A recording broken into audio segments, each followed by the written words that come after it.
Kenai. I'm alongside with Shari Conner, who is the project coordinator for Change for the Kenai. Shari, I know you're also involved with many other projects. Can you tell us about some of those?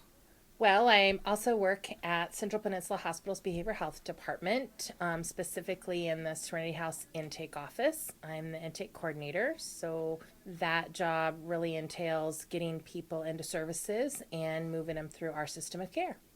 Serenity House, I believe, is a 12-bed inpatient rehabilitation facility as well as outpatient work, and you guys recently have opened a detox center as well, correct? It is, correct. We have a 12-bed co-ed residential facility, and then we have a detox center now and a long-term housing program that can fit 16 people, and it's a co-ed as well, along with our outpatient department in my office that I work at on Binkley Street. Which in this time, especially with the opioid epidemic, is a very vital resource for the people on the peninsula. So that is really cool to hear about, especially in a great time of need for these services. I know Change for the Kenai is a local coalition, but as far as Change for the Kenai, hearing that might be hard for some people to kind of understand what exactly is that. It sounds cool, but can you tell us kind of what is Change for the Kenai? Sure, it's a substance abuse prevention coalition. What that means is that we are doing projects to prevent substance use and abuse in our community for all ages. So with the work for Change for the Kenai is how we were actually funded for our two new programs, the detox facility, which is called Care Transitions, and our long-term facility, Diamond Willow. Through all of the data collection and assessments in our community, we were able to actually get those funds from the state because we showed the need here on the Kenai that we needed those facilities here. So not only is it providing prevention education, but it's also increasing our capacity to treat people with addiction. Sounds like a pretty holistic program looking to improve the well-being of individuals and families in the entire peninsula, especially from a drug abuse perspective and a rehabilitation perspective, and addressing substance use and living in a world where substance is there and in the communities, but how do we interact with those substances and how do we interact with everybody together in a way that brings well-being and meaningful lives both to individuals and to communities. I know I read on the Change for the Kenai website, changeforkenai.org, that Change for the Kenai's kind of mission or vision is built on this idea of independence. When I read that, it sounds like Alaska has an inherent cultural value of independence, and how do we interlink independence into interdependence, as well as the vision of connecting lives and also saving lives that need help in that. What are some of the main resources today that Change for the Kenai offers for communities, such as public events and different ways to tap into those resources? Sure. We learned that our community wasn't connected to each other through our assessments that we did, that people generally didn't make connections with their neighborhood. Their inner circle was very small. Sure. They didn't have extended generational families here. So we really looked at how do we connect people with each other. So people that are more connected, not only with individuals in their community, but to other resources, generally have happier, healthier lives. So connecting our community members to each other by looking at what community resources, events we had.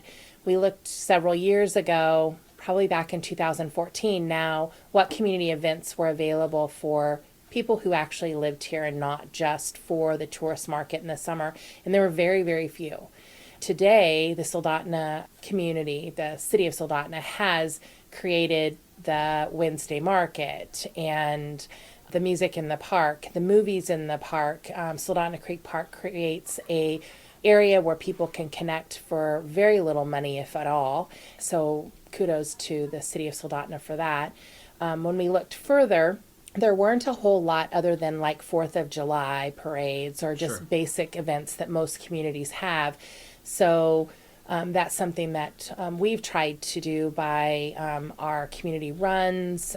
We've had town halls, we had a carnival, and just encouraging people to see what's available in the community and use those resources.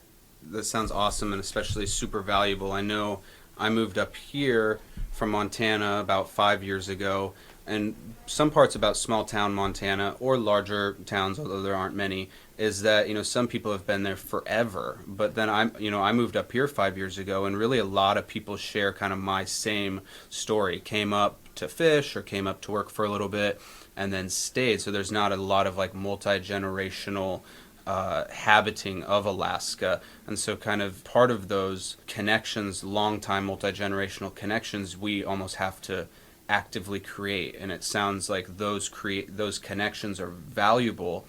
And in Alaska, in its unique situation, that you have to kind of try and create those. And it sounds like you guys have really tried multiple ways to connect those and have had a lot of success. So I think that's super cool and really interesting as well. If people want to get involved with Change for the Kenai, if they want to learn more about Change for the Kenai, how can we do that?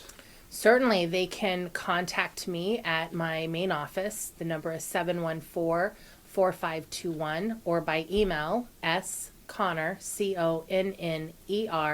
at cpgh.org, or they can go on to our changeforkenai.org website, or on our Facebook page for Change for the Kenai. So any of those platforms has a contact us. It'll get to me. You can show up. We have a community open meeting every third Friday at 10 o'clock. And where is that? Yeah, it's located in the new River Tower building of the hospital. So that big, tall building that oncology is connected to. And we're on the second floor in the Kasilof room. We are generally there from 10 to noon on every third Friday. We have community events that are generally listed on our Facebook page and on our website. You can come to an event and participate. You can volunteer. You can do just about anything that you want to do. You can do as much or as little volunteering as you would like. Cool. That sounds very interesting and very valuable. If we can all, I think, get involved in some way to make community connections and try and contribute to our community, it can increase our well-being and some sense of meaning in our lives and just create richer lives for everybody. So definitely thank you for all the activity and all the hard work that you've put into kind of connecting the community, the Central Peninsula community, and we definitely look forward to learning more and seeing Change for the Kenai projects expand. I know I see pink flamingos all over the place. That's something you guys are doing, right? It's our one big fundraiser that we have every year. We've started it a year ago, and we flock people. Basically, we set some flamingos in your yard or in front of your business for a fundraiser, and you get to pay to have them removed by experts, and they can move it to